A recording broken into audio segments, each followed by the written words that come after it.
Welcome to Assam Knowledge Hub. আজি আমি quantitative এপ্টিটিউডৰ speed চেপ্টাৰটো আৰম্ভ কৰিম। স্পীড চেপ্টাৰটো আমি 4টা পাৰ্টত ভাগ কৰিছোঁ। ইয়াৰে পাৰ্ট 1টো টাইম এণ্ড ডিষ্টেন্স আছে। স্পীডৰ বেছিক ফৰ্মুলাৰ ওপৰত বনোৱা হৈছে।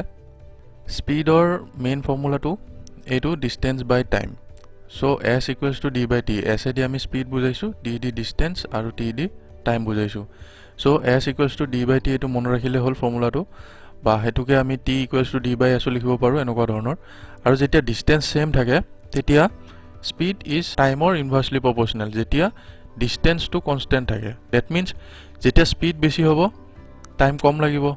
আৰু স্পীড যেতিয়া কম হ'ব তেতিয়াহ'লে টাইম বেছি লাগিব। সো ইয়াতে চাওক, যেতিয়া সেম ডিষ্টেন্স হয়, if the ratio' of the speed of x and y, যদি স্পীড দিয়া আছে a:b বুলি, তেতিয়াহ'লে টাইম টেকেনৰ যিটো ৰেচিঅ', টাইমৰ সেইটো 1/a is to 1/b কৰি কিনে আমি b is to a আমি পাওঁ। সো ইয়াৰে উল্টাটো আমি পালোঁ চাওক। সো টাইম আৰু স্পীডৰ আমি ইনভাৰ্সলি প্ৰপৰ্শনেল পাওঁ কাৰণে উল্টাটো a is to b হ'লে ইফালে b is to a হ'ব, কিন্তু এইটো সেম ডিষ্টেন্স হ'ব লাগিব। সো নেক্সট এটা বস্তু আৰু এটা চাওক, average speed equals to total distance by total time. এতিয়া যেতিয়া বহুতকেইটা কণ্ডিশ্যন দিয়া থাকিব যে প্ৰথম 30 কিলোমিটাৰ আপোনাৰ 1 আৱাৰত গৈছে, নেক্সট 32 কিলোমিটাৰ 1 আৱাৰত গৈছে, নেক্সট 48 কিলোমিটাৰ 2 আৱাৰ্ছত গৈছে, এনেকুৱা তিনিটামান কণ্ডিশ্যন দিয়া আছে। সো তেতিয়া আমি কি কৰোঁ, টোটেল ডিষ্টেন্সটো ওলাওঁ, গোটেইকেইটা ডিষ্টেন্সটো আমি প্লাছ কৰি দিওঁ, নেক্সট ডিভাইডেড বাই তলত টাইমটো আমি টোটেল চামটো কৰোঁ, কৰি এভাৰেজ স্পীডটো ওলাওঁ। সো এইটো হ'ল নৰ্মেল প্ৰচেছ এভাৰেজ স্পীড ওলোৱাৰ। আৰু এটা এভাৰেজ স্পীড আছে টোটেল ডিষ্টেন্স, যোনটো ডিষ্টেন্স আপোনাৰ সেম থাকে। যেনেকৈ ইয়াতে 30 কিলোমিটাৰ আছে, গোটেইকেইটাতে 30 কিলোমিটাৰ থাকিব আৰু তলত স্পীড দিয়া থাকিব কিন্তু টাইমটো দিয়া নাথাকে। তেনেকুৱা ক্ষেত্ৰত এভাৰেজ স্পীডটো ওলাব লাগে, সেইটো আমাৰ বেলেগ এটা পাৰ্টত থাকিব। সো আজিৰ পাৰ্টটোত আমি বেছিক ফৰ্মুলাৰ ওপৰত যিবিলাক কুৱেশ্যন এনচাৰ হয় সেইটো কৰিম। কনভাৰ্সন অফ ইউনিট স্পীডটো কৰোঁ আমি। ইউনিট স্পীডৰ ইউনিট কি হয় এনেই, কিলোমিটাৰ পাৰ আৱাৰ আৰু নহ'লে মিটাৰ পাৰ ছেকেণ্ড। এই দুটাতে আমি বেছিভাগ কৰোঁ। সো কিলোমিটাৰ পাৰ আৱাৰৰ পৰা মিটাৰ পাৰ ছেকেণ্ড কৰিব লগা হয় কেতিয়াবা, আৰু মিটাৰ পাৰ ছেকেণ্ডৰ পৰা কিলোমিটাৰ পাৰ আৱাৰ কৰিব লগা হয় কেতিয়াবা। সো ইয়াতে আমি 1 কিলোমিটাৰ পাৰ আৱাৰ মানে কি যদি আমি জানি লওঁ, তেতিয়াহ'লে আমাৰ কাৰণে ইজি হৈ যাব জল্দি কৰিবৰ কাৰণে।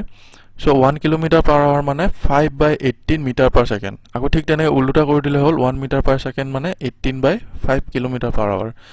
1 কিলোমিটাৰ পাৰ আৱাৰ মানে 5/18 মিটাৰ পাৰ ছেকেণ্ড হ'ল কেনেকৈ, গোটেই মেথটো ইয়াতে কৰা আছে। 1 কিলোমিটাৰ মানে 1000 মিটাৰ, 1 আৱাৰ মানে 3600 ছেকেণ্ড, আৰু এনেকৈ আহি কিনে আপোনাৰ এইটো আহি যায়।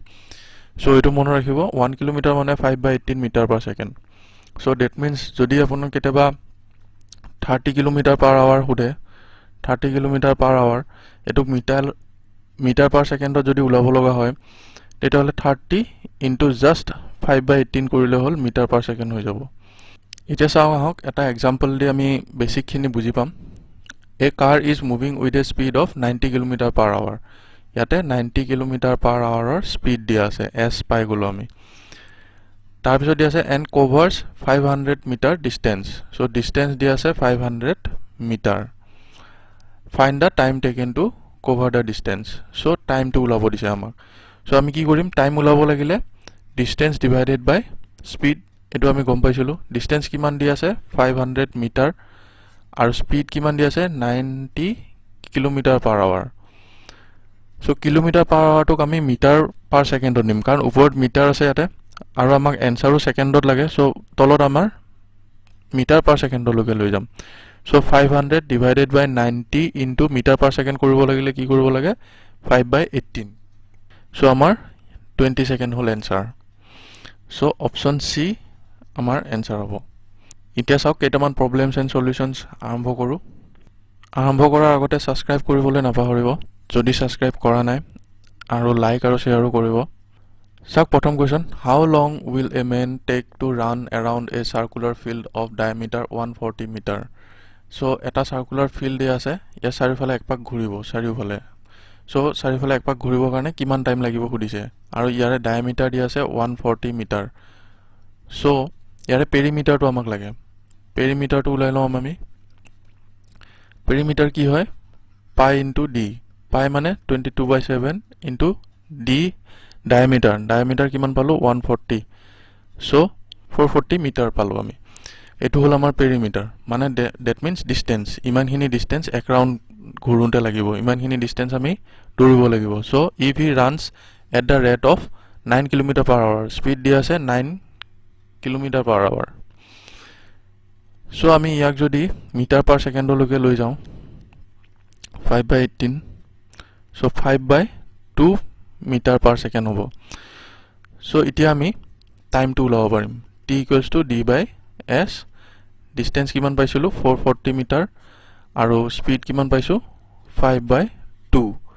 সো আপোনাৰ কি হ'ব 880 divided by 5 হ'ব equals to 176 সেকেন্ড আহিছে সো 176 সেকেন্ড মানে কিমান আহিব 120 সেকেন্ডটো আছে আৰু কিমান আছে ইয়াতে 56 সেকেন্ড আছে সো 120 সেকেন্ড মানে তো 2 মিনিট আৰু 56 সেকেন্ড সো অপশন আমাৰ A next question to চাওক a certain distance is covered by a bus at a certain speed if a runner covers the same distance in double the time the ratio of the speed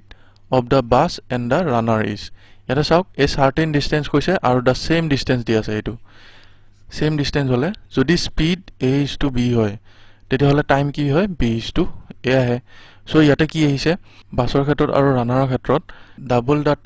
টাইমটো double লাগিছে ৰানাৰৰ double time লাগিছে twice t আৰু ইয়াতে t আহিছে এটো মানে কি হ'ল 1:2 আহিছে দ্যাট মিন্স গতিকে স্পীড কি আহিব ইহঁতৰ স্পীড যদি উলাব লগা হয় ইয়াৰে উল্টাটো আহিব দ্যাট মিন্স 2 আহিব ইয়াতে আৰু 1 আহিব ইয়াতে সো 2:1 আহিব সো অপশন আমাৰ B হ'ব নেক্সট চাওক a bus completes a journey of 100 km in 3 hours another bus completes a journey of 150 km in 3 hours the ratio of their speeds তো ইহঁতৰ স্পীড উলাব লাগে সো প্ৰথম বাছখনৰ স্পীড কিমান হ'ব 300 km in 3 hours আৰু ৰেশিও দিওক সেকেন্ড বাছখনৰ কি হ'ব 150 km distance divided by time কৰিলে স্পীডটো আহি যাব in 3 hours so 3 কাটা গলে 100:150 that means 2:3 আহিব so option আমাৰ C next out a car starts with a speed of 60 km/h with each speed increasing by 10 km in every 2 hours so প্ৰত্যেক 2 ঘণ্টাৰ পিছত স্পীডটো বাঢ়ি যায় থাকে মানে প্ৰথম 2 ঘণ্টাত 60 km/h আছিল আৰু তেতিয়া ডিসটেন্স কিমান গল 60 km/h যদি হয় তেতিয়াহলে 2 ঘণ্টাত 120 km যাব ঠিক আছে নেক্সট 2 ঘণ্টাত কি হ'ব নেক্সট 2 ঘণ্টাত 10 বাঢ়ি যাব 10 km বাঢ়ি যাব ইয়া 10 km/h কে বাঢ়ি থাকিব বুলি কৈছে 2 ঘণ্টাৰ মুৰে সো এই 2 ঘণ্টা পাৰ হ'ল ইয়াৰ পিছত 10 km বাঢ়িলে 10 km/h হৈ গল সো স্পীড 10 km/h কে বাঢ়ি থাকে সো 70 হৈ গল সো এতিয়া কিমান আহিব 140 km গল নেক্সট আৰু 2 ঘণ্টা যদি বাঢ়ি লয় তেতিয়াহলে 80 km/h আহে আৰু সেই হিচাপত 160 km এবাৰ টোটাল কৰি চাও কিমান আহে ইয়াতে 420 km আহিলে এতিয়ালৈকে আৰু আমাৰ টোটাল এনএস কিমান আছিল 450 km টোটাল আছিল সো 450 km পৰা 420 টো মাইনাস কৰিলে থাকিল কিমান এতিয়া বাকি 30 km থাকিল এতিয়া এই 30 km বাকি থকা 30 km যাওঁতে কিমান সময় লাগিব আমি হেতু উলাম আৰু এখিনি লৈকে কিমান সময় লাগিলে আমাৰ 6 ঘণ্টা লাগিলে 2 + 2 + 2 কৰি আমাৰ টোটাল 6 ঘণ্টা লাগিলে আৰু নেক্সট 30 km কিমান টাইমত পাব হেতু উলাব লাগিলে ডিসটেন্স ডিভাইডেড বাই স্পীড কৰিব লাগিব ডিসটেন্সটো হল 30 km/h আৰু স্পীড কিমান হ'ব স্পীড 80 আছিল কিন্তু এই 2 ঘণ্টাটো পাৰ হোৱাৰ পিছত 90 km/h হ'ব এতিয়া সো 90 দিয়াৰ পিছত আহিব আপোনাৰ 1/3 hour মানে আপোনাৰ হ'ব 20 মিনিট সো 6 hour to লাগিবই প্লাস আর 20 minute that means 6 hour 20 minute আৰু এটো অপশন কি আছে option B next question saw a person has to cover a distance of 6 km in 45 minutes if he covers one half of the distance in 2/3 of the total time so saw ইয়াতে 6 km যাব লাগে বুলি কৈছে আৰু 45 minutes বুলি কোৱা আছে so 6 km or one half মানে দুটা হাফ আছে মানে 3 km or 3 km so এই 3 km যাওঁতে 2/3 of the total time লাগে বুলি কৈছে 2/3 of the total time মানে 2/3 of 45 minutes so 2/3 of 45 minutes মানে কিমান হ'ব 30 minutes 30 minutes so 3 কিলোমিটাৰ যাওঁতে 30 মিনিট হ'ল so বাকি 3 কিলোমিটাৰ গৈ আছে বাকি 3 কিলোমিটাৰ যাবৰ কাৰণে আৰু কিমান সময় আছে বাকি হেতু চাই লওঁ আমি 45 মিনিটস আছিলে 45 মিনিটছৰ 30 মিনিট গ'ল বাকি থাকিলে আৰু 15 minutes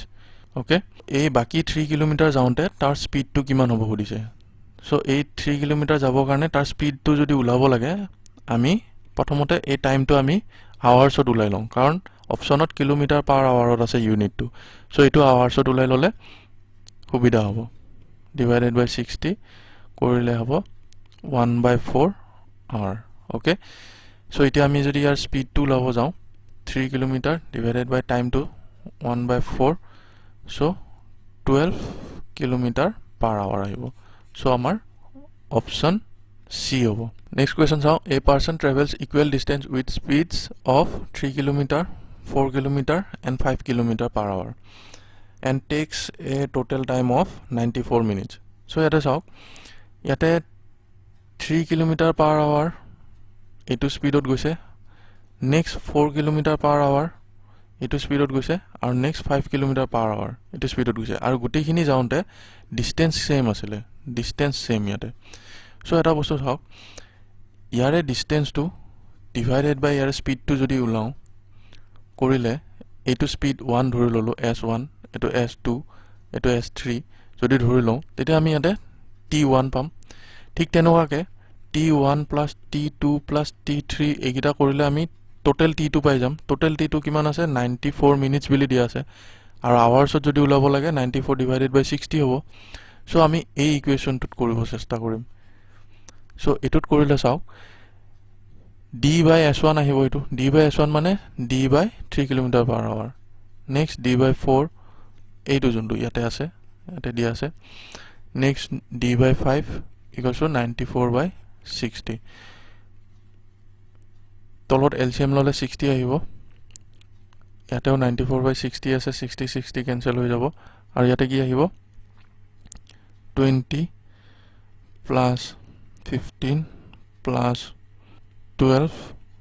whole d 47d equals to 94 আহিব so distance আমি পালো 94 by 47 equals to 2 kilometer so etu hol 2 kilometer that means ekhini 2 kilometer ekhini 2 kilometer আৰু ইয়াতে 2 কিলোমিটাৰ আৰু টোটাল ডিসটেন্স আমাক উলাব দিছে সো টোটাল ডিসটেন্স হলে আমাৰ এই তিনিটা প্লাস কৰি দিলে আমাৰ 6 কিলোমিটাৰ আহিব সো অপচন আমাৰ কিমান আহিব 3d কৰি দিলে হল 3d 6 কিলোমিটাৰ আহিব অপচন আমাৰ A okay next question to sound a man traveled a distance of 61 kilometer in 9 hours he traveled partly on foot at 4 kilometer per hour on foot যায় খোজকাঢ়ি যায় 4 kilometer per hour ইমান speed আৰু বাকি বাইকত যায় 9 kilometer per hour okay দিয়া আছে সো আমাক উলাব দিছে এই ডিসটেন্সটো খোজকাঢ়ি যাওঁতে যেটো ডিসটেন্স এটো আৰু টোটাল ডিসটেন্স দিয়া আছে 61 কিলোমিটাৰ সো এটো কিমান হ'ব 61 minus d আহিব বাইকেৰে যোৱাখিনি 61 minus d আহিব ওকে সো আমি কি কৰিম টোটাল টাইম কিমান লাগে বুলি কৈছে আমাক টোটাল টাইম লাগে 9 hours এই 61 কিলোমিটাৰ যাব 9 hours সো 9 hours তো এটা সাইডত ৰাখিলো আমি আৰু ইয়াৰে টাইমটো আমি বেলেগকে ৰাখিম ইকুৱেশন বনাম এতিয়া ইয়াৰে টাইম প্লাস ইয়াৰে টাইম সো খোজকাঢ়ি যোৱা টাইমটো কিমান হ'ব d divided by 4 kilometer per hour plus ইয়াৰে ডিসটেন্সটো কিমান থাকিলে এতিয়া বাইকত 61 minus d divided by তাৰ স্পিড টু 9 সো ইয়াৰ ইকুৱেশনটো আমি কৰিম এতিয়া তলত 36 আহিব LCM কৰিলে এটা 9d তে প্লাস 244 minus এটা 4d 9 d equals to 16 kilometer so আমাক এটো উলাব দিছিলে d আমি উলালো সো অপশন d হ'ব next talk two men start together to walk a certain distance one at 4 kilometer per hour and another at 3 kilometer per hour so দুজন মানুহে খোজকাঢ়ি আছে এজনৰ স্পিড 4 kilometer per hour আৰু আনজনৰ 3 kilometer per hour okay so এইজনৰ স্পীডটো বেছি আছে আৰু এইজনে অবভিয়াছলি আগতে যাই পাব আৰু এইজনৰ স্পীডটো কম আছে কাৰণে পিছত যাই পাব এইজনে কিমান আগত যাই পায় হাফ এন আৱাৰ চ' আধা ঘণ্টা আগতে যাই পায় চ' আমি কি পালোঁ এইটো আৰু এইটো ইহঁতৰ মাজৰ টাইমটোৰ ডিফাৰেঞ্চটো আমি হাফ এন আৱাৰ পালোঁ যিহেতু ডিষ্টেঞ্চ ছেম আছে ইয়াতে ছেম ডিষ্টেঞ্চ যাওঁতে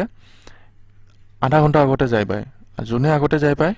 তাৰ টাইমটো অবভিয়াছলি কম লাগে চ' তাৰ সেই টাইমটো আমি মাইনাছ কৰিম কাৰ পৰা যাৰ টাইম বেছি লাগে বেছি টাইম কাৰ লাগে যেতিয়া 3 কিলোমিটাৰ পাৰ আৱাৰ দি যাব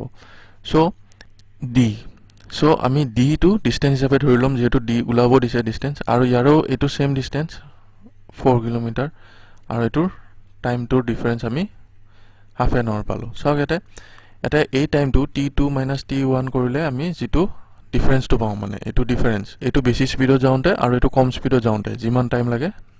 মাজৰ ডিফাৰেঞ্চটো ওলাওঁতে হাফ এন আৱাৰ পালোঁ সেইটো হিচাপত আমি কৰি ল'লোঁ চ' ইয়াতে কিমান আহিব 12 আৰু ইয়াতে 1D equals to half so' D equals to আমি 6 কিলোমিটাৰ পাম চ' অপশ্যন এ আমাৰ এনচাৰ হ'ব ভিডিঅ'টো ভাল লাগিছে যদি ছাবস্ক্ৰাইব কৰিব ছাবস্ক্ৰাইব কৰিলে আমি মটিভেট হ'ম আৰু লাইক আৰু শ্বেয়াৰ কৰিব নাপাহৰিব থেংক ইউ